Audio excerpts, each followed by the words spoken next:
Palestina atau Palestinanya atau Muslimnya? Kenapa tidak Palestinanya, Pak? Di Palestina itu Muslim atau Muslim itu Palestina? Ai orang Arab itu Islam, ya? Jadi, tidak semua Palestina Islam begitu. Makanya yang kita doakan itu seperti assalamualaikum kepada alam barzah itu tidak mutlak. Minal mu'minina wal hanya saja ada pengecualiannya. Ini tergantung persepsi latar belakang. Kalau orang Indonesia itu sinonim Muslim, kan begitu. Padahal tidak selamanya kan. Seperti di orang Melayu, Singapura, Malaysia, kalau orang Melayu, wah Muslim. Padahal tidak sedikit kafirnya itu.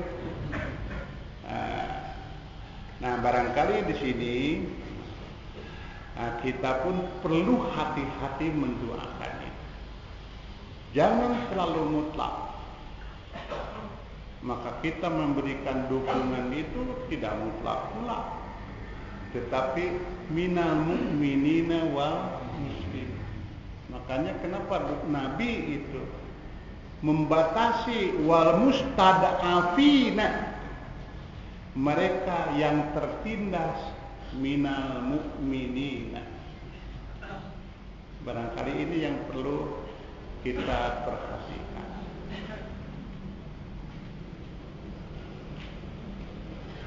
Yang keduanya, kalau orang Islam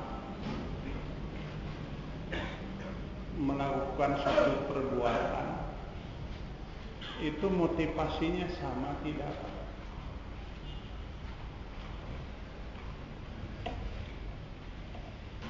Yang hijrah dari Mekah ke Madinah itu banyak.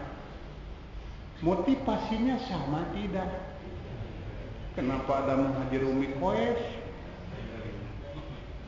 Nah, demikian pula ketika pada satu saat lantaran ngelawan Israel, ngelawan Yahudi, apakah sudah pasti niatnya sama?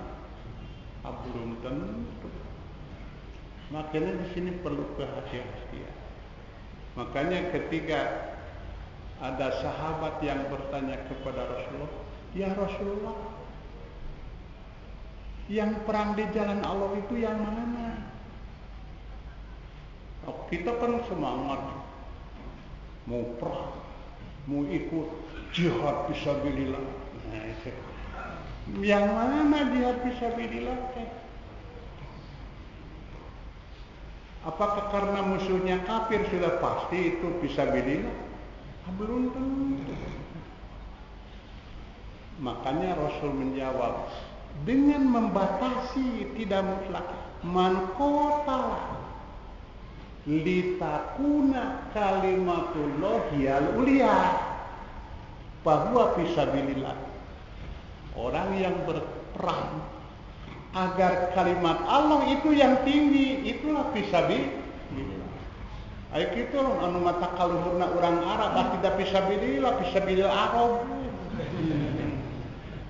Perlu kehati-hatian.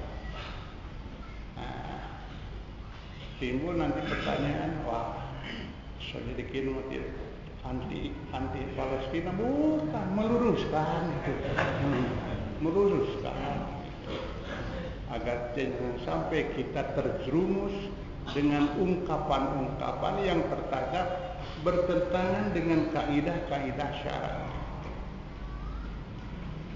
Baiklah, kita lanjutkan karena ternyata ini pun ada hubungannya dengan peristiwa-peristiwa yang kita alami sekarang ini.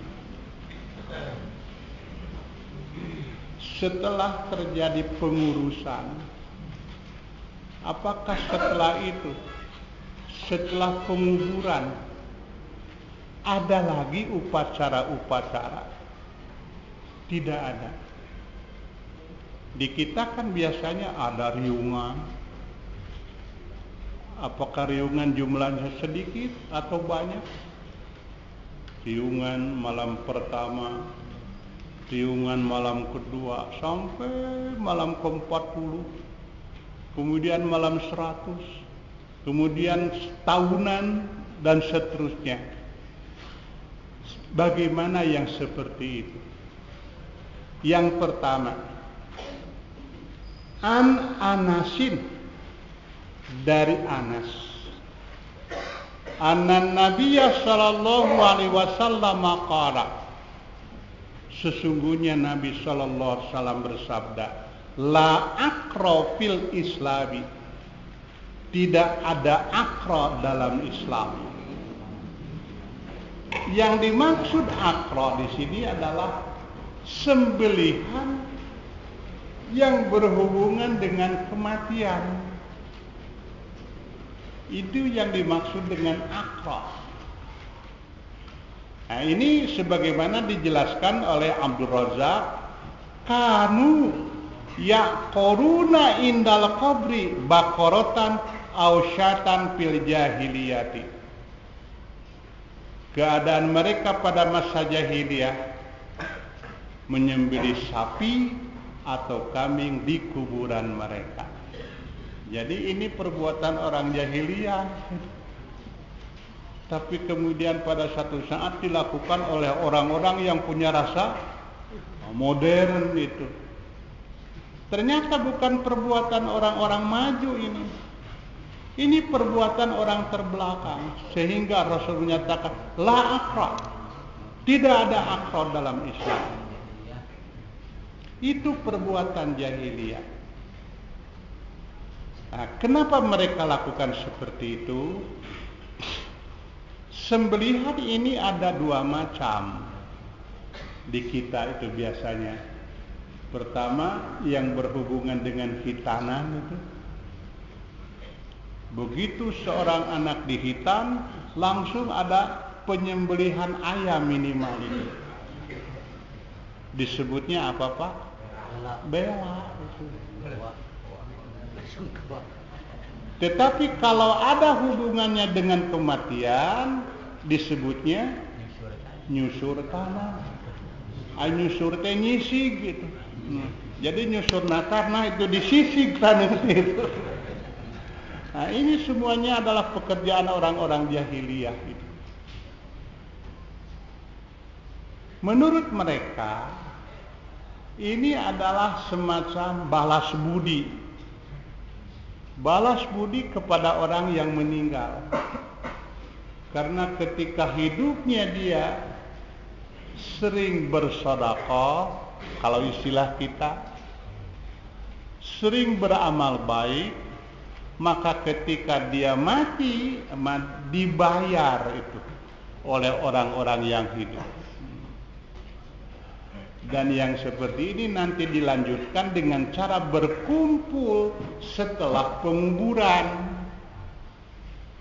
Dan yang seperti ini dinyatakan oleh bahasa Rasul an-niyahatu. An-niyahah. Kunna na'udul ijtima'. Kami menganggap ijtima', kumpulan, ba'da dafnil mayiti, setelah penguburan mayit, minan niyahati, termasuk niyahah yang dilarang. Nah, itu termasuk merakam. Makanya kita pun perlu sikap hati-hati apabila satu saat setelah penguburan ada kumpulan itu. Perlu diperjelas kepada umat bahwa ia mah kumpulan keluarga. Perlu diperjelas bahwa masak yang kami lakukan ini adalah memberi makan kepada keluarga kami yang datang dari luar kota. Sebab tidak mustahil nanti akan jadi tuhmah. Mendingan itu orang Quran Sunnah juga melakukan sembelihan. Padahal sembelihan ini tidak ada hubungannya dengan kematian. Hubungannya dengan tamu yang datang dari luar kota. Tidak ada masalah. Karena yang dilarang itu aqra, sembelihan yang hubungan dengan kematian.